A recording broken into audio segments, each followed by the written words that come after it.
हाय,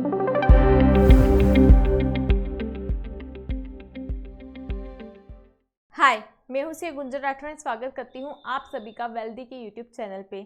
आज इस वीडियो में हम बात करने जा रहे हैं बफेट इंडिकेटर के बारे में।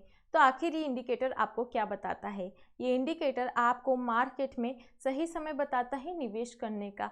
कैसे? क्योंकि ये आपको बताता है कि मार्केट एक पर्टिकुलर टाइम पे क्या ओवर वैल्यूड है या फिर अंडर वैल्यूड है। आपने देखा होगा कि जब भी हमने स्टॉक्स की बात करी थी पुरानी कुछ वीडियोस में, तो वहाँ पे मैंने आपको बताया था कि पर्टिकुलर कंपनी के स्टॉक्स को आप कैसे पता लगा सकते हो कि वो इस वक्त अंडर वैल्यूड है या फिर ओवर वैल्यूड है। उसके लिए हमने कुछ रेशियोज थे, जैसे कि पी रेशियो, पीईजी रेशियो, ये सब डिस्कस भी करे थे। अगर आपने वो वीडियो नहीं देखी हो तो आप प्ले लिस्ट में जाके वो वीडियो भी ज़रूर से देख सकते हैं।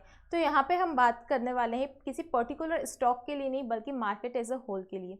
तो मार्केट में जब हम पूरे मार्केट की बात करते हैं तो क्यों जानना ज़रूरी होता है कि मार्केट इस पॉइंट पे अंडर वैल्यूड है या फिर ओवर वैल्यूड है। तो इसलिए जानना पड़ता है क्योंकि आप उसी हिसाब से जो बहुत सारे जो फंड मैनेजर्स है वो अपनी स्ट्रेटेजी को प्लान करते हैं।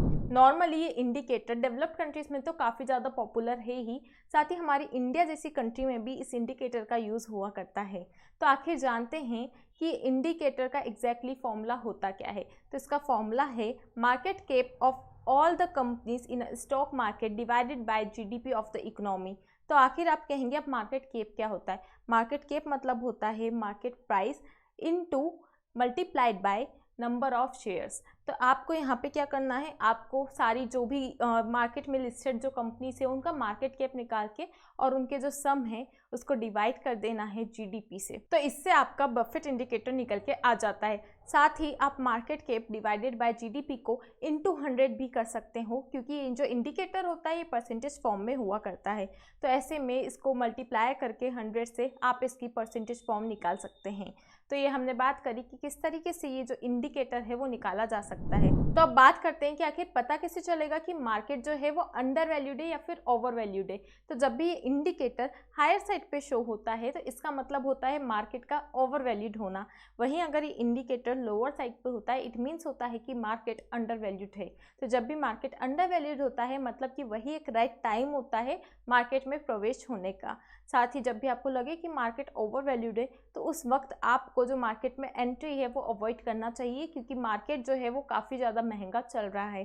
तो ये हमने देखा कि किस तरीके से बफेट इंडिकेटर से आपको पता चलता है कि आपको मार्केट में एंट्री एंड एग्जिट पॉइंट क्या रखना है। अब जानते हैं कि क्या इसके कोई लिमिटेशंस भी है इंडियन स्टॉक मार्केट के लिए, क्योंकि मैंने जैसा कि आपको शुरू में भी बोला था कि ये जो इंडिकेटर है नॉर्मली डेवलप्ड कंट्रीज़ के हिसाब से तो काफ़ी ज़्यादा अच्छा है। मगर बात करें अगर हमारे इंडिया की, तो हमारे इंडिया की स्टॉक मार्केट के हिसाब से इसमें एक आधे कुछ जो है वो लिमिटेशंस है जो कि हम इस वीडियो में डिस्कस करने वाले हैं।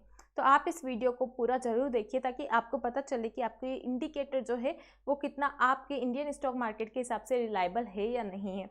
तो बात करें हमारे फर्स्ट पॉइंट की, तो जो फर्स्ट पॉइंट ये है कि ये तो हम सब लोग जानते हैं कि इंडिया को एग्रीकल्चरल कंट्री भी कहा जाता है। ऐसा क्यों? क्योंकि यहाँ पे काफ़ी सारे फार्मर्स होते हैं और काफ़ी सारी यहाँ पे एग्रीकल्चरल जो एक्टिविटीज़ होती है वो भी हुआ करती है। मगर आप लोग बताइए कि जीडीपी में एग्रीकल्चर का इतना योगदान होने के बावजूद भी क्या स्टॉक मार्केट में एग्रीकल्चर एक्टिविटीज़ का उतना ही ज़्यादा योगदान है?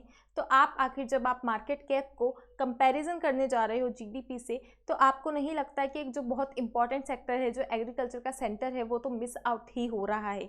तो आपको इसलिए ये जो इंडिकेटर है ये इतना ज़्यादा एग्रीकल्चरल एक्टिविटीज़ के हिसाब से रिलायबल नहीं होने वाला है। अब बात करते हैं सेकंड पॉइंट की। तो सेकंड पॉइंट में क्या होता है कि जब हमारा इंडिया है ना, वहाँ पे काफ़ी सारे छोटे मोटे जो गृह उद्योग देखे जाते हैं। आप लोग देखेंगे कि घर घर में कुछ ना कुछ एक्टिविटीज़ होती रहती है।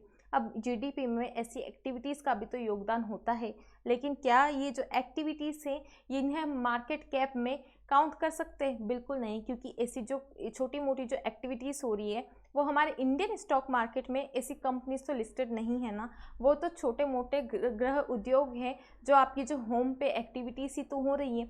तो आखिर आप उन्हें कैसे काउंट कर सकते हो। तो यहाँ पे हमने समझा कि किस तरीके से ये जो एसएमई वगैरह है, मतलब कि जो स्मॉल एंटरप्राइजेस हैं, इनका भी जो पोर्शन है जो कि जीडीपी में तो कैलकुलेट हो रहा है मगर मार्केट कैप में कैलकुलेट नहीं हो पा रहा है। तो सेकंड पॉइंट में हमने देखा कि किस तरीके से ये जो छोटे मोटे जो उद्योग है इनका इंडिया की इकोनॉमी में तो अच्छा खासा कंट्रीब्यूशन रहा है, लेकिन ये मार्केट कैप में आप काउंट नहीं कर सकते हो। तो ऐसे में जब आप मार्केट कैप को जीडीपी से कंपैरिजन कर रहे हो तो अगेन यहाँ पे एक मिस आउट हो रहा है। अब बात करते हैं हमारे थर्ड पॉइंट की। तो जैसा कि मैंने आपको फॉर्मूला में बताया था कि आपको फॉर्मूला के न्यूमरेटर में मार्केट कैप लेना होता है ऐसी कंपनीज का जो कि स्टॉक मार्केट में लिस्टेड होती हैं, मगर ऐसी कंपनीज का क्या जो कि बहुत अच्छा परफॉर्म कर रही है, जिनका जो टर्नओवर है वो अच्छा खासा रहता है, लेकिन वो कंपनीज जो है वो मार्केट में लिस्टेड नहीं है। अब आप पूछेंगे कि क्या ऐसी भी कुछ कंपनीज हैं, तो आप में से पतंजलि को कौन नहीं जानता। आपको पता है कि पतंजलि जो है वो हर सेगमेंट में अपने जो प्रोडक्ट्स है वो बनाया करती है, चाहे वो टूथपेस्ट हो, शैम्पू हो, सोप हो या फिर कुछ खाने पीने के आइटम्स हो, कुछ भी हो, पतंजलि हर सेगमेंट में देखी जा सकती है। तो ऐसे में आपको पता है कि उसका जीडीपी में तो कितना बड़ा योगदान रह रहा होगा, मगर क्या वो स्टॉक मार्केट में लिस्टेड है। उसके बाद सेकंड कंपनी की बात करें तो हम जानते हैं फ्लिपकार्ट भी काफ़ी ज़्यादा अच्छी बड़ी ई कॉमर्स कंपनी है। ई कॉमर्स वेबसाइट इतनी अच्छी होने के बावजूद भी वो मार्केट में लिस्टेड नहीं है। बात करते हैं अमूल की, तो अमूल भी एक काफ़ी ज़्यादा बड़े लेवल पे जो टर्नओवर है वो रखा करती है, लेकिन क्योंकि वो एक कोऑपरेटिव बॉडी है तो ऐसे में वो स्टॉक मार्केट में रजिस्टर्ड नहीं है।